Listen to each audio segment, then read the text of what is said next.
A corporation conquered India, not a government, not an empire, a trading company with shareholders.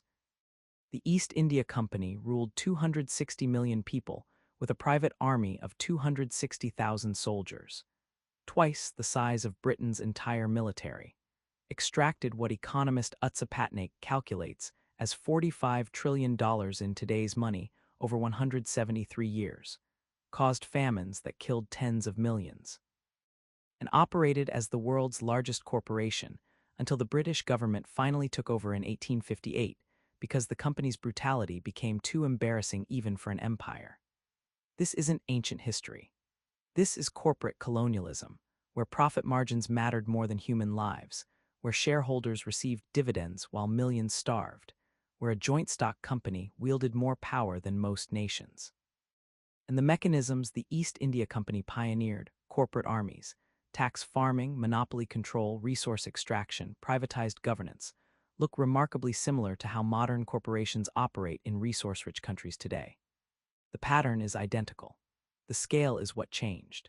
The East India Company was founded December 31, 1600, with a royal charter from Queen Elizabeth I. The goal was simple: trade spices, silk, and tea from Asia.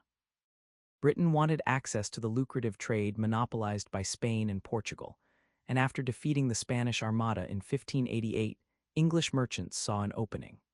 The company started small. In its first 20 years, it operated out of the governor's house with a permanent staff of 6 people. By 1700, it had 35 employees in its London office. By 1785, it controlled a vast empire of millions of people with a London staff of just 159. That efficiency wasn't a sign of good management. It was extraction economics. The company didn't govern for the benefit of the governed, it extracted wealth for shareholders. Everything else was overhead to be minimized. Here's how a trading company became a conquering army. Initially, the East India Company just wanted trading posts, factories at established ports in the Mughal Empire. They needed protection for these posts, so they hired a few hundred soldiers as guards. But in the 1740s, as Anglo-French rivalry spread to India, those guard forces started growing. The company realized something crucial. European-trained troops with modern weapons could defeat Indian forces many times their size. At the Battle of Buxar in 1764, about 7,000 company troops defeated nearly 40,000 enemy soldiers. The wealth disparity showed in the artillery. The enemy had 50 cannons, the company had 171. Once the company figured out it could win militarily, the transformation from trader to conqueror accelerated. The turning point was 1757, the Battle of Plassey. Robert Clive, who'd risen from company clerk to military commander, defeated the Nawab of Bengal, Suraj ud-Dawla, not through superior numbers but through bribery, conspiracy, and treachery. The numbers tell the story. Suraj ud-Dawla commanded 50,000 soldiers including 15,000 cavalry and 53 cannons. Clive had 3,000 men, 950 Europeans, 2,100 Indian sepoys, and just 10 field pieces. On paper, Clive should have been slaughtered. But Clive didn't plan to fight fairly. He entered into secret agreements with Mir Jafar, the Nawab's own commander-in-chief, promising to make him the new Nawab of Bengal. He bribed the influential Jagat Seth banking family, who feared that a Nawab victory would end lucrative European trade. He conspired with other officials, including Rai Durlab and Yar Luduf Khan. By the time armies met at Plassey on June 23, 1757, the outcome was already decided. The battle lasted only a few hours. A heavy downpour destroyed the Nawab's gunpowder stores while the British had protected theirs. But the real reason for defeat was betrayal. Mir Jafar's forces, along with other conspirators commanding the majority of the Nawab's army, simply didn't fight. They stood and watched. When the Nawab realized what was happening, he fled on a camel with 2,000 cavalry toward his capital Murshidabad. He was captured and murdered on orders from Mir Jafar's son. Clive lost 18 men. The Nawab lost 500 and his kingdom. As historian Jawaharlal Nehru wrote, Clive won the battle by promoting treason and forgery, and British rule in India had an unsavory beginning that left a bitter taste that clung to it ever since. Clive installed Mir Jafar as puppet Nawab, received £234,000 personally, secured 50 lakh rupees for company officers. obtained undisputed free trade rights in Bengal, Bihar, and Orissa, and was granted zamindari rights over the 24 Parganas region with annual payments of £30,000. Bengal, one of the richest provinces on earth, fell under company control through a conspiracy where nearly everyone was bribed, and the only people who died were those loyal to their actual ruler. The real prize came in 1765 after the Battle of Buxar. The Mughal Emperor Shah Alam II, defeated and desperate, granted the company Diwani rights, the right to collect land revenue in Bengal, Bihar, and Orissa. This was revolutionary. The company wasn't just trading anymore. It was taxing. It controlled territory. It had become a state, but a state run like a corporation where the only metric that mattered was profit sent back to London shareholders. The army kept growing. By 1763, the company had 26,000 troops. By 1778, it had 67,000. By 1803, at the height of its rule, the company commanded 260,000 soldiers, twice the size of the British Army. The force was organized into three presidency armies, Bengal, Madras, and Bombay, each recruiting its own infantry, cavalry, and artillery. By 1844, 94% of company forces were Indian soldiers called sepoys, trained and dressed like British regulars, but commanded by European officers. These sepoys were paid less, treated as inferior, and used to conquer their own country. The company spent half its income on military personnel and hardware because conquest was profitable. Every territory taken meant more tax revenue, more trade monopolies, more extraction. The company defeated the Marathas in 3 wars spanning 1775 to 1818, the Mysore's in 4 wars from 1767 to 1799, the Sikhs in 2 wars from 1845 to 1849, and marginalized European rivals, including the Dutch and French East India Companies. Company forces didn't just operate in India. They were dispatched to Egypt in 1801, Java in 1811, China during the Opium Wars, Persia in 1856-57, Afghanistan in 1839-42, Nepal in 1814-16, and Burma in 1824-53, projecting British power across the Eastern Hemisphere while technically remaining a private corporation answerable to shareholders, not Parliament. The extraction mechanism was brutal in its simplicity. The company saw itself as a joint stock corporation whose primary responsibility was to shareholders, not the people it ruled. Tax revenue from Bengal didn't go to roads, schools, hospitals, or famine relief. It went to buy trade goods, silk, tea, cotton, indigo, opium for resale in Britain. The company reversed the historic flow of capital. For centuries, wealth had flowed into India through trade. Now it flowed out. The company used Indian tax money to buy Indian goods to sell to British consumers, and the profits went to London. Nothing was reinvested locally. Bengal, one of the richest regions on earth in 1757, became progressively poorer under company rule. Historian William Dalrymple notes that the company systematically drained wealth from the Bengal economy, spending tax revenue on trade goods bound for England rather than investing in the local economy, causing the province to slowly become poorer and poorer. The land tax was particularly devastating. In Mughal times, it was about 10% of agricultural produce. The company raised it to 50% in some areas. Peasants who couldn't pay lost their land. The company forced farmers to grow cash crops, indigo for dye, opium for export to China instead of food. Large areas of food crops were destroyed to make way for indigo plants and opium poppies. When droughts came, there were no food reserves, no famine relief plans, no help. The Mughals had maintained grain storehouses for emergencies. The company had no such system, famine relief wasn't profitable, and shareholders didn't want resources diverted from dividends. The Great Bengal Famine of 1770 exposed the horror of corporate governance. Crop failures in 1768 and 1769, combined with smallpox, created food shortages. A normal government would have reduced taxes, distributed stored grain, banned food exports. The company did the opposite. They maintained tax collection at gunpoint to protect revenue. Company officials and private traders hoarded grain to sell at monopoly prices, making fortunes from starvation. The company purchased large portions of rice for its army even as people starved. When rice prices rose twofold by end of 1769 and then threefold more in 1770, the company's response was indifference.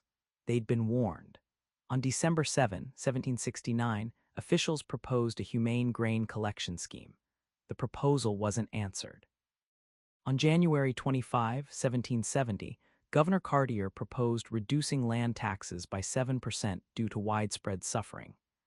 10 days later, he reversed his position, noting that revenues kept being collected despite distress, suggesting perhaps the situation wasn't that bad. By February, still no relief plan existed.